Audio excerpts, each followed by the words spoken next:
بسم الله الرحمن الرحيم والصلاة والسلام على رسول الله صلى الله عليه وسلم. السلام عليكم ورحمة الله وبركاته. ودكتورني أورو دي بسدي الجهاتما. كما بكمو ويا الله كسمة نما قدرة شيخ كنا شيخ حسن معروف. كمان سني دي النجرة. أجد مسجن تكنات. أكن وجه ترتن جمان ما تنافر. Akkuma beektanitti abbaa kitaabota hedduu seenaa qabsoo Oromoo keessattis hangafoota qooda fudhattoota keessaa inshaallah jalqabarraa kaafnee haga rabbi nu laaffisee seenaa isaanii irraa seenaa qabsoo Oromoo irraa seenaa imala ilmi isaan keessa turan irraa waan hedduu irraa isiniif fuuna agarumaatti akka nu wajji turtan asuma ni affeera. Dura dursoo sheeka kenna affeerraa kiyya kabajitanii ilma keessan kana osoo hin tuffanne yeroo keessan naa kennitanii Media Oromoo dhibba sadii jaatamaarra dhiyaachuu keessaniif anaa dhufuu dhiyaadhaa galatoomaa ulfaadhaa isiniin jedha. Galatooma isinis galatooma jechuun waan dabreerraa waan jirurraa wal mari'atuuf namni bakka waa jiru barbaadutu hedduu oduu fuudhuun waan xiqqaa miti. Amantiin keenyallee egaa yoo quraana ilaalan hedduu warra dur dabre isa dura dabre kana hedduu irraa haasa'a irraa fayyadamaniif jecha seenaa fi wanni kana waan kaasan nama irraa fayyadamu fa'a jira. Kanumaaf malee galatooma akkasitti yaaddanii waan akkanaa godhuuf dhaloota dhufu fayyaduuf dogoggora jiru irraa baratee fuulduratti waa sirreeffatee akka deemuuf yaaluu keessaniif guddoo galatoomi. Ayyee sheeka kenna namni gariin waliin dhalatee wal beekaa, gariin waliin hojjetee wal beekaa, gariin dhageettiin wal beekaa. Meeshee inni kenna eessatti dhalatanii Sheekh Hasan Maaruuf akka hawaasni keessan guutumatti isin baratullee waan barbaannuuf seenaan keessan akkuma silaa amma laaftu miidiyaa irra teennee haasofnu kanallee miti. Haa ta'u haguma dhaqqabanne mee irraa waraabbanna jenneeti. Meeshee inni eessatti dhalatanii iddoo dhaloota isaanii irra nu qaame. Galatoome durassee maqaan kiyya Hasan Kabir Adam Kabir Hussein jedhama. Maaruuf guyyaa keessaa wanni malaalee jaallateetaniituma naa itti dabalanii guyyama keessa yeroo gara umrii 7 ta'uu akkanatti naa dabalanii dhalootan naannawa Baalee Gindir magaalaa Gindir ganda Ardaa Tarree jedhamu. Gandi Ardaa Tarree kun Jaawwi keessa dafara keessa Jaawwi Odaa Roobati jechuu gabaabatti Odaa Roobaa naannawa keenya ka dur Oromoon itti muratu suni akaakuun kiyya ka saglaffaa moo akkamitti abbaa gadaa ture se'a akka himaa himanitti hiddii dafarka jedhan. Ani naannawa sanitti dhaladhee naannawa Gindir naannawa ganda Ardaa Tarree jedhan maqaaf ganda malee sunuu silaa magaalaadha. Kiiloomeetirii muraasa magaalaa gudditti Gindir irraa jiran achitti 50moota keessa dhaladhe.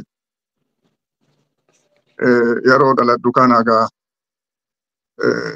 wanni cufti haala jiru naannawa san jiru environmentii naannawa saniitiin wal qabataa yoomu wanni cuftinuuf munnilleen yeroo marguu qaba. Namnis yoo dhalates bakka itti dhalate sanirraa waan irratti dhiibbaa godhutu jira. Yeroo sanitti yeroo Afrikaan guutuun bilisummaa 60moota keessa jechuu kiyya 50moota keessa bilisummaaf socho'an bakka cufa ollaa keenya bitaa mirgaan gara cufaanii. Odamaa roobaa sunuu ooluma maatii keessanii keessa jira jedhanii wanni kun dhugamoo odaan sun yeroo Oromoon seera tumattu akkamitti lafuma maatii keessanii irra jiraa jiran waan kanarraa mee maal nu dubbattan? Jechuun warra kennaa jira namoo akka dhuunfatti maayyii keessa yeroo ani ijoollee nama sheekattu jira kan naannoo sanitti masjida ijaaru qabanni jedhu lafa san lafa bal'ee lafa dirree qaba lafti Odaa Roobaa kuni aga dhiifamee itti namni bakka kennuuf dhiise zamana dheeraa waan tureef naannoo sanitti manallee ijaaree qotallee wannillee qotee dur abbaa keenya faatti waan qubsiiseef isa san sheeka kana lafa amma Odaan irra jirtu sana anaaf kenname amma taakiyya ijoollummaan na jaalatanii turan hedduu. Odaa lafa amma irra jirtu kana masnoo jira masnootu lafa siree jedhanii gaara gubbaatu jala jira Odaa Roobati. laga dinik jedhanirra jira masnoo bishaan ka keessa yaa'u oolu fi laga jidduu jira odaani lafa santa jidduu san jirtu anaaf kennamee ture lolatu ture ammoo itti waa tokko hojjechuu hin danda'amne ani ijoollee ammoo naaf qaadhimee naaf handhuramee ture sheeka santu naaf kenne lafa qoodaniitiin anaaf isa sannaa kennan hagasuma irraa beekaa ammoo wayitan xiqqaa haareetti deebisanii odaa roobaa deebisuuf kaa walitti bahan argaa ture. Abbaan kiyya na qabatee dhaqee rooba guddaa ture. Gosa cufarraa waan naannawa san jiru cufarraa achitti wal ga'anii waan ajabeerraa namni hundinuu hoolaa qabatee dhufe. Hoolaa maaliif hin beeku ani re'ee keessallee hoolama qofa qabatee dhufe hoolaa qalanii namuu hoolaa achitti qalanii san guyyaa guutuu san achitti nyaatanii achitti waan haasawaa turanii deebisuuf barbaadanii yeroo sochiin siyaasaa xiqqoo jirtu. Waan akkasiisantu ture sochiin hidhannolleen jalqabdee waan hin dhageenye bakka hin dhaqqabne naannawa san hin dhaqqabne yeroo sanitti malee waan akkasii argee ture jechuu kiyya ijoollummaa kiyyaan hin yaadadha. Odaan gara kiiloomeetirii 10 illee ta'uu isaa manaan itti dhaladhe irraa 10 waan ga'uun natti hin fakkaatu naannawuma sanii kanuma ganda isa biraattu jira. Eegas masjida guddaa itti ijaaranii bakka dur odaa roobatti walii dhufu namni masjida sanitti sheekonni biyya cufarraa achitti ji'atti marraa 2 khamiisa 15 wal ga'anii yaada wal jijjiiratanii sheekonni bakka cufarraa dhufanii bakka dabballee jedhan gandallee maqaan hattaa maqama durirraa dhufe seha. An kana keessa guddate naannawni sun naannawa sochisiiti wanni jedhu yeroo an ijoolletti diiniidha ka hedduu babal'atee ka wanni jedhu diiniidha ka hojii irra ture. Taatota durii sun akka seenatti malee lafarran turre waan kana keessa daladhe jechuu kiyya. Ayyee sheeka kiyya. Barnoota ilmi akkaadaamii hoo jalqabdanii mee achitti jalqabdan moo akkamii haalli barnoota keessanii? Qur'aana adumaayyu nuyi ardaddaa jedhanii ardaddaa kana gandarraa bahanii wanni namuu ibidda halkan itti ibsatu qur'aanillee ifumaa guurannaa. Sheeka Nuura Madanii sheekattu nu barsiisa qur'aana loo irratti barreessinee qur'aana barannaa qur'aana achumatti baree osoo fitin jechuu kiyya lollee baalee kanatti oo'ee nu magaalaa jala jirrollee waraanallee guddatu fidanii achi qubsiisanii waraanni kun yoo bahu hedduu nama miidhaa. Kana faca'eetiin wanni jedhe malee akkasitti jalqabe ammoo barnoonni kiyya karamarratti ture jechuu kiyya baqatuma keessatti qur'aanallee yeroo ani wayita umriin waggaa 10 keessa jiru biyyarraa deeme osoo hin tahin dirqame jechuu osoo hin beekin deeme kanuma akka barnoonni jalqaba akkasitti jalqabe kaan ammoo eega biyyarraa baheetti jechuudha. Mee barri isin biyyarraa baatan bara kam yaadattanii bara itti biyyaa baatan umriidhaan nama hagam ga'u turtan wayita biyyaa baatan bara isin biyyaa baatan bara kam? Kurnaffaa keessa jira jechuun waggaa 10 naannawa sanii guutullee rabbi beekaa. Dhaloota achitti hin barreessanii wanni hin jiru ture. Dur warri duraanii hin barreessaa yeroo sana ammoo yeroo sochii wanni ture. Yeroo umriin kiyya gara 10ti waggaa akka kaleendaraa biyya dhiyaa kanatti 1966 gara dhumarratti biyyaa bahe. Biyyaa bahe jechuun deebisa Ogaadensan an ka waggaa 10 keessa jiru ka gara cufaan nu marsanii nu hordofan ka kun namni kun karatti kufee dheebuun hafu nama gabaabaa waan taaneef rabbiillee nu qarqaaree akkasitti bahee gara 7 moo akkana karaa deemne 7 intahaa taa'an yaadadhu deebisa Ogaadensan akkasitti keessa dabarre halkan deemna guyyaa in eeganii bakka cufaan keessattuu waraana waliin deemnutu waa hedduu waan godhe qaba isaan san barbaadanii waraana gannaqanii karaa cufaa nu eegaa turanii. Namni gaafas waliin deemellee sheeticha amma odaa roobatti lafallee naa kenne jedhu kana warri kiyyaana quban qaban. Sheeka sana maqaa isaanii yaadattanii mee? Kiiniyatti du'anii Sayyid Ahmad jedhaman Kiiniyatti du'an Mombaasatti baay'uma kana eegaan biyya kana dhufee du'anii waggaa 7-8 dura akkas fudhanillee ga'een se'u. Innilleen eegasii biyyatti hin deebine eegasii Kiiniyama jiraachaa ture biyya ormaa tana keessatti jiraachaa ture eegasii se'ana. Isaaniif nama gabaabaadhaan nuyi akkuma deemnuun bakka daddacha alam jedhamu. Ani karaa santu jira bakka amma daddacha alam jedhan kana. Karaa san ka Ingilizittuu baase jedhanii ka Kiiniyaarraa qabee haga Jijjigaatti natti fakkaata. Ogaaden muranii Somaalee kennuuf Ingiliziin karaa san baafte jedhama. Moyyaleerraa haga Jijjigaa ta'e hin beeku ani. Ingiliziin duraan Somaalee isiniif kennina Commonwealth seenaa jetteeni. Somaaleen dinnaan Somaaleen gabrummaa jalaa seennee gabrummaa keessa seennaa ammallee jettee diddee jedhama.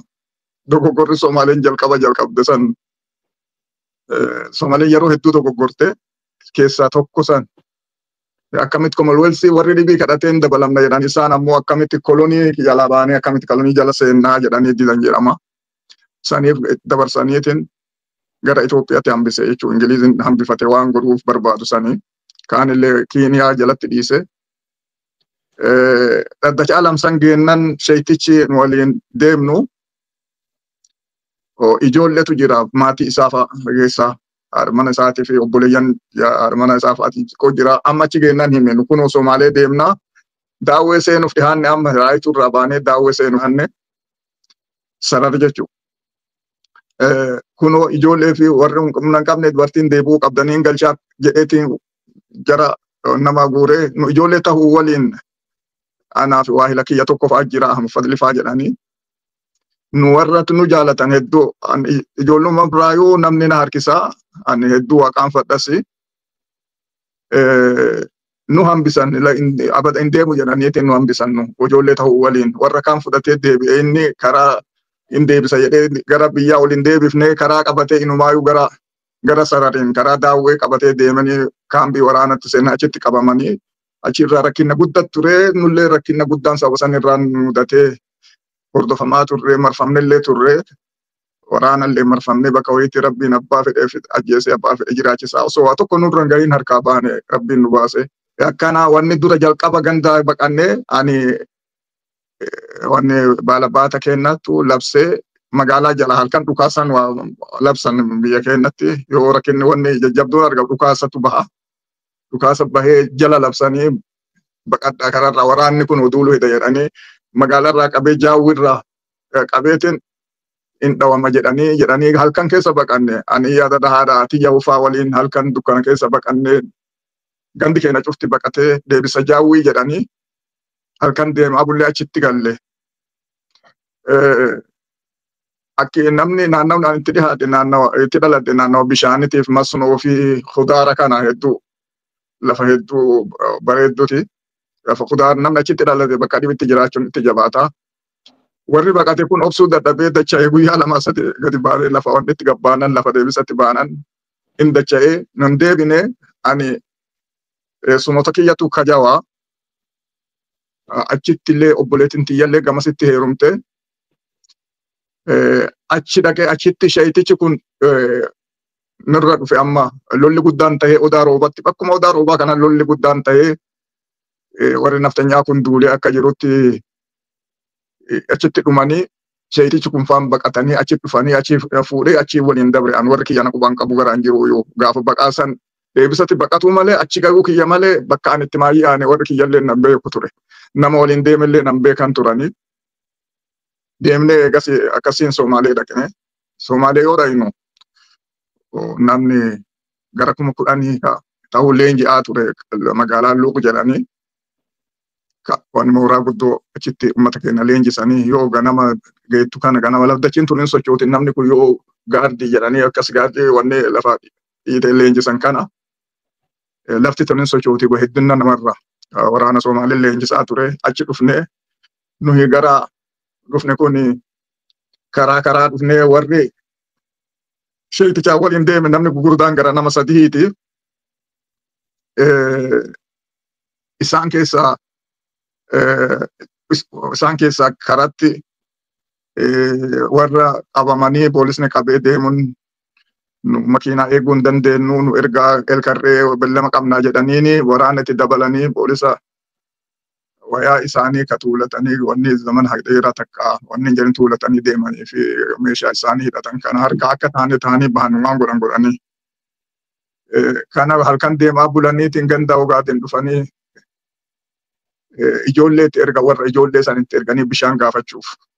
Achitti itti iyyanii ganditti iyyee ijoollee san qabee isaan immoo ofirraa wanni qaba hidhannoo qabaniif hidhannoo fudhatanii waan qabaniif ofirraa dhukaasanii akkasitti dabranii nu kana isaanii fi nullee waluma akkasitti amma karaa cufaan nu barbaadanii yaadadhaa gaafa bu'ee buunee ogaatiin keessaa lafa cirratti jedhamtu se'a. Achitti nutti himan kun waayiloonni keessan akkas godhanii isin barbaadaa jiranii of yaduuf jedhanii warra milishiyaa kanallee nama 30 warra biyyarraa isinitti ramadanii ka isin barbaadanii waraannillee akkasii bakka cufatti isin eegu jiraan nuun jedhan. Deemnee osoo sa'aat akka hin gahin bakka wahii seennee laga weeb kana keessa nu qoqqobannee jiru dhufee waraanni nu marse akkuma jirutti. Akka ta'eef harkaa baane osoo waa tokko nurra hin gahin magaalaa 20 jiraa cuftisaa Qur'aana beekaa cuftisaa yaasin karaa namuu karaa deemu. Osoo waa tokko nurra hin gahin sukkara kiiloo takkaa qoba nurraa fudhate waraanni sun gaala kenna gaala gara 6 akkas qabna nu namni 20 gaala itti wanni jedhannee deemnu.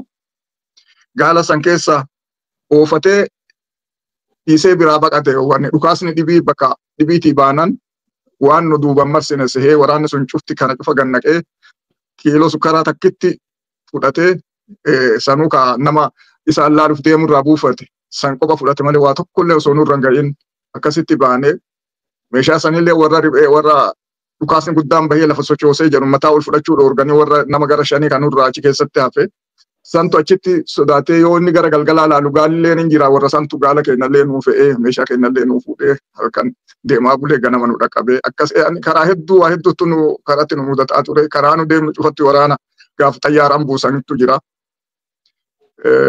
Akkas keessa dabarree Somaalee daangaa yoo nu geenyu daangaa irratti nu eegan oduu waan qabaniif daangaa irratti nu eeganii makiinarraa boolisaa kanatti nu raranii gaala kennallee namatti nu ramadanii Bolgaras jedhan bakka seenneen achirraa kaambii oduu daangaa irra teettu kaambiidha kaambii waraanati achirraa nu fuudhaniitiin luug nu geessanii akkasiin achi turre kaambii leenjii akkasitti seennee akkasitti biyya 66 gara dhumarratti.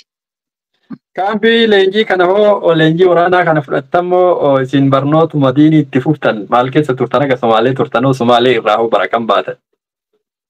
Leenjii kaqaamanii jechuun waliin deemuu hin dandeenye umrii fi jechuuf waan ta'eef ammoo meeshaa hiikanii deebisuu waan kana irratti qooda fudheetu meeshaa kaambitti nuu fidanii wanni bakka qubannetti meeshaa fidan achitti hiikuu wanni meeshaa dandoo kana gargar hiikuu waan kana barachaa ture. Gara ji'a 3 caalaa achi turre uummanni keenya kuma 10 ka gahu kun cufti uummata Baalee kanaa fi Gadabirraa dhufanii uummanni gaara amma kun sannatti kana warra lafa akkasii jiraatutu gammoojii akka Luuqsan dhufee lafa irra ooqitu Somaalee keessaa bakka irra ooqitu takka achii fi Barbaraa jedhan bakka irra ooqitu bakka san dhufanii nama hedduutti illee achitti nurraa dhume wanni nyaatus waan misingaa yeroon irraa dhume. Sanii waliinuu osoo gaafa san hidhatee seenee Baaleef wanni miti biyyoota hedduu dhuunfatuutu mala waraanni gaafasii osoo hidhatee bahe. Hin milkoofne hidhannoon hin argamne gabaabatti abbaan anaa jenatu irraa haasawee waa'ee sanii. Yaa waan guddaa irraa haasanii akkamitti akka waraanni sun hidhannoo argachuu dadhabee hidhannoo waraanaa gas baay'atuuf hidhannoo qawwee 500 qofa akka kenname kana cufarraa haasanii jiranii. Mee isinilleen akka yeroo san baatanii ijoollummaa sanirraa kaatanii Somaalee keessa egaa baatanii gara Keeniyaatti hanqitan jira. Somaalee keessa gara haga 71tti ture 70 haga 70tti ture haga Somaalee ture san mee yaadadhu biyya afaan hin beekne ka umriin ijoollee ka hojii ulfaataa hojjechuu hin dandeenye jireenya akkasii atummaanuu san situ laala. Haala akkasii keessa sanii waliin haalli kiyya nas beenduu malee nama waa gaafachuu natti jabaatti. Haga fedhe osoo inni ta'e ammoo rabbiin ka jireessee ajjeesu leenisa achi keessa dabree guyyaa beelan guyyaa 3 oole jira. Bishaanumaan.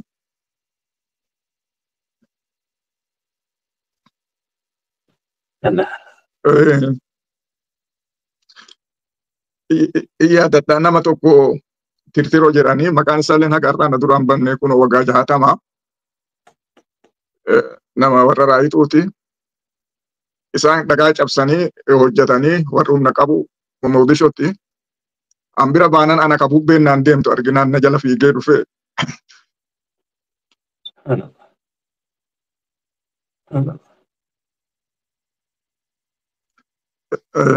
Na jala fiigee dhufe saantima 30 naa kenne. Saantima 30 jechuun saantima 100 shilingii takka ta'a. Shilingii irraa harka 3 irraa harka 1 jechuudha. Saantimni 100 shilingii achisu akka Somaaleetti. Isiisan irraa saantima 30 naa kenne. Isiisan hin deemee mana furumnoo dhaqeetiin isiisan bitadhee akka takkaatu nama rakkatiin hin ta'ee bishaan irra dhugeetiin akkasiin jiraachaa ture. Eegasii deemee halkan barachaa takkaa barmootan halkan baradha yookaan takkaa dhiisee irraan citeen beeku. Magaalaa Johar jedhanitti galee biyya Shonkooratti oomishanii fabrikaa sukkaaraattu jira. Akka nama guddaatti qomarratti sukkaara boo'eewwanii jedhee kadhatee akkasitti akka namni guddaan hojjetutti hojjetee Shonkoora ciree qomarratti baadhee akkasi jiraadhu namni na argeetiin fuudhee warshaa nageesse kanan dandeettu naan jedheen warshaa sukkaaraa nageesse warshaa sukkaaraa keessatti wanni hojjetanis hin jiru tareenattu Shonkoora kana fidee naqaaf ka keessa ala bahee qofa achitti deebisaa achi ture achitti illee haga takka hojjetaa ture nama na gosu waan hin jirreef maatiin kiyya waan hin jirreef sukkaara guyyaatti yoo xiqqaate kiiloo 2-3 dhuguun hin malu. Dararaa isaan beeku sukkaarri achi jira ta'anii kaan achi jira bishaan qabbanaa jira ooqa jira. Bishaan qabbanaatti banee sukkaara kana wanni buluu baandii sanqalaase wanni amma maali dheebbee amma buluu baandii san guddaa isa ka kiiloo san guuttadhee akkasii san dhugaa bahe. Ammoo kan ajjeesuu fi ka fayyaa fi kuballee harkaa qabu rabbi osoo waan tokko hin tahin akkasiin haala akkasii sanitti ture. Eegasii Haaji Isaaq Daadhiin akka beektu warra sultaanati obboleessa sultaan Nuhoti. Somaalee mootummaan Somaalee warra kee kana lafa taatu qonnaa taatu lafa isaan qubatanii qonnaa taatu barbaadii jedhe hin binnaafi jedhanii lafa isaan amma Jooharii sanitti argan an qooda Haaji Isaaq hedduu una gammadaa warra kiyya waan beekuuf illee warra kenna walitti dhiyaatan isaan sultaana obboleessa sultaan Nuhoo warra Arsii keessaa isaa fi sultaana Suudeeti wanni maal ka Roomaa Xaaliyaaniin geessite warra jechuun sultaana Baaleettu isaanii warra kennan fira hedduu warra kennan wal jabeessu isa Johar dhufee jennaan arginaaniin dhufitti naqabee wanni jedheetiin lafa san bitan gaafa bitan bira ture lafa sanii ani lafa warra amma baantuu kanatti qubata naanna'u san hedduu maanguddoo waggaa 120 fidanii wayita inni haasawaan bira ture oduu osoo hin tahin bira ture waan jedhe maanguddichi haasa'u kun ka warra baantuute kana waan jedhe nu lafa tana isinitti gurguruutti hin jirru jedhe lafa hagana bal'attu biyya hagana geettu biyya tana isinitti gurguruu miti jedhe gurgura gatii isiilleeti miti nu ammallee isinitti gurguruufi miti jedhe wanni nu isin nu kennitan kun shilingiin 2,500 gaafas waan guddaa likkii malee shilingiin takka masruufa guyyaa tokkoo namaa geetti yeroo sanitti. Lafti tun gatii isillee miti nu illeen ka isin gurgurree fi gatilleen tanaa miti kanaafi miti jedhe an bira jira oduu miti. Lafa tana hagatiisinee isiniin eeyne waan buna keennaa fudhanne malee gatii gurguruu miti jedhe jaarsichi. Lafa tana dur lafa teessanii jedhe bira jira oduu miti. Mogadishoo irraa kiiloomeetirii 90 gara kaabaatti Johar jedhanii bakki suni. Magaalaa alaa kaambii waraana milishiyaa tanattu achi jira. Gara Oromiyaatti ol aanti moo gara miin lafti kun? Gara baharirraa achi yoo wanni noorzii yoo deeman Mogadishoo irraa Mogadishoo kiiloomeetirii 90 jirti. Achitti lafa san bitanii jennaan amma Haaji Isaaq waan naan jedhe ati magaalarraa ama mootummaan wanni fiddee ka amma tikaa ka wanni lafaan qotan kanaa fi ka muka wanni lafa bal'isu lafa qulqulleessu kana fidanii kanaa hojjeta warra kanaaf waan magaalarraa waan isaan barbaadan fiddaa fi nyaata fi ashaa'ii fi waan ta'e waan achirraa fiddaaf jedhee mallaqallee natti kennee akka nama guddaatti mallaqallee waan baay'eetan natti kennee. Isaan ati ammoo gaafa lafti tun qulqullooftee waa tokko irraa wanni jedhee qulqullooftee lafa hagaatti barbaaddu sii muranii naan jedhanii san godhaa ture ammoo sunis bal'amni sunis hin guutamne sanirra bal'amni guuta lafti qophoo taananii gaafa callaan bahee callaa fudhatanaan jedhani